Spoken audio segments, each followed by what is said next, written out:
Bismillahirrahmanirrahim. Assalamualaikum warahmatullahi wabarakatuh. Salam sang sejati. Saat ini kita hidup berada di akhir zaman yang segalanya serba canggih. Namun di sisi lain, keadaan zaman pada saat ini miskin akan kerohanian. Agama terkadang dijadikan ajang adu domba untuk meraih kepentingan segelintir golongan, bahkan terkadang untuk kepentingan pribadi. Nilai-nilai luhur budi pekerti mulai dicampakkan, yang terkadang hanya sebagai penghias bibir belaka.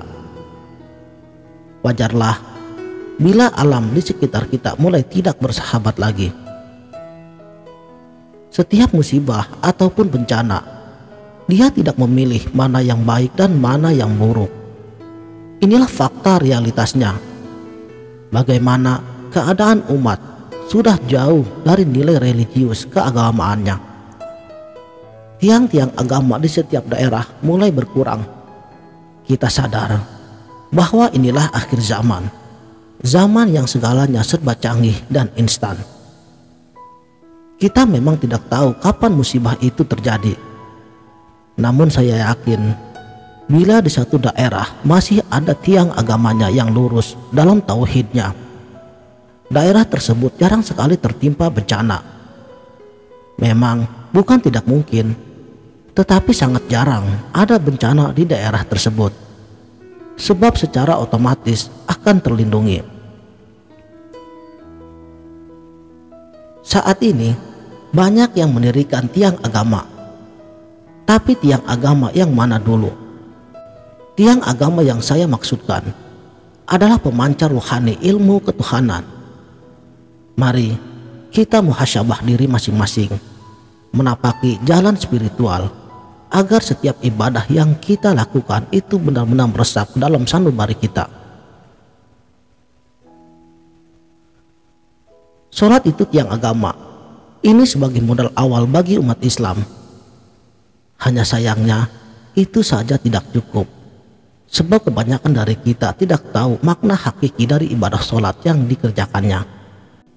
Yang seharusnya sholat menjadi tiangnya agama, menjadi pemancar rohani ketuhanan, kini hanya sebagai rutinitas biasa. Baiklah, mari kita menapaki langkah agar ibadah yang kita lakukan ini menjadi perisai, bukan hanya bagi diri kita pribadi, tetapi bagi alam di sekitar kita. Kata Nabi, tuntutlah ilmu dari ayunan sampai liang lahat. Jadi kita wajib untuk menyempurnakan amal ibadah yang kita lakukan. Di makom ini kita bukan lagi ikut-ikutan, tetapi benar-benar mengamalkannya. Bukan hanya mulut berucap, hidup dan matiku hanya untuk Allah. Selepas berucap, hati kelayapan di dalam sholat. Anak istri, sawah, kebun, bahkan pekerjaan ikut masuk ke dalamnya. La haula wala. Makanya kata Allah di dalam firman-Nya, celakalah orang yang sholat, yaitu orang yang lalai dalam sholatnya. Makanya jangan heran bila orang yang sholatnya rajin tapi masih kena sihir dan sejenisnya.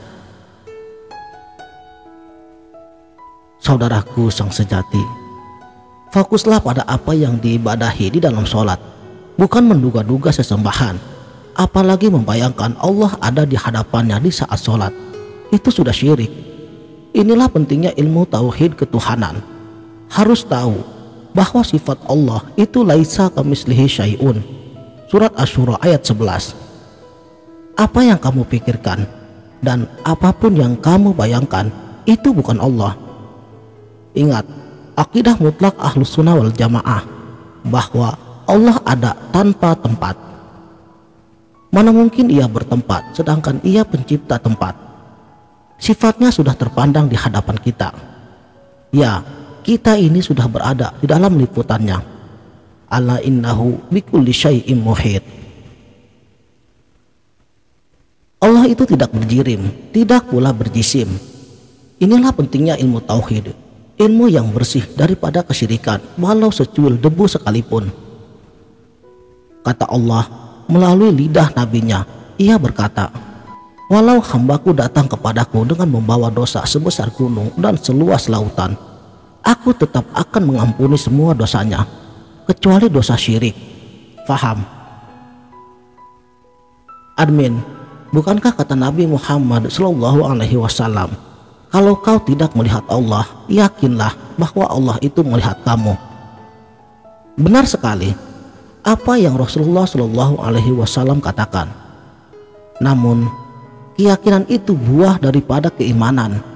Yang namanya keimanan itu sudah mutlak, bahwa Allah Subhanahu wa Ta'ala melihat dirinya, bukan dibayang-bayangkan atau dihayal-hayalkan. Ingat, mengenal Allah itu wajib, memikirkan tentang zatnya itu yang haram. Hakikat sholat itu menyaksikan dirimu sendiri di dalam sholat, bukan tubuh kasarmu yang kamu saksikan. Itu hanya sarung, hanya kulit luarnya. Lihatlah yang di dalam sarung. Melihatnya dengan rasanya perasaan, bukan pula dirasa-rasa. Sebab hanya diri itulah yang telah mengenal Tuhannya, sebab ia langsung dari Allah. Makanya kalau orang meninggal kita mengucapkan inna lillahi wa inna ilaihi raji'un, dari Allah kembali kepada Allah.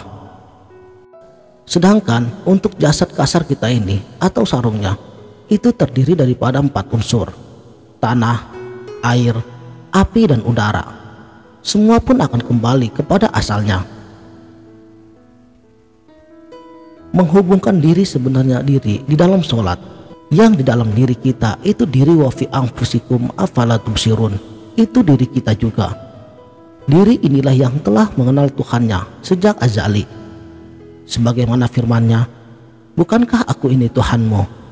Kemudian sekalian ruh menjawab, ya, Kaulah Tuhan kami dan kami menjadi saksi.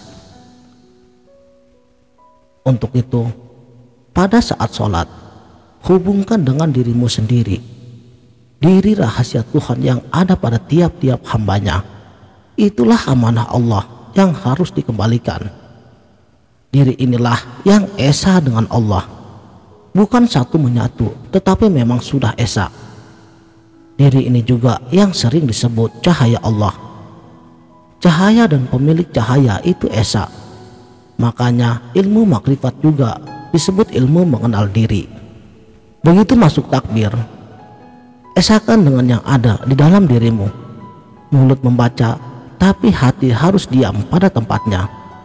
Sebab orang yang sholat ialah orang yang sedang menghadap kepada kiblat suci Baitul Makmur.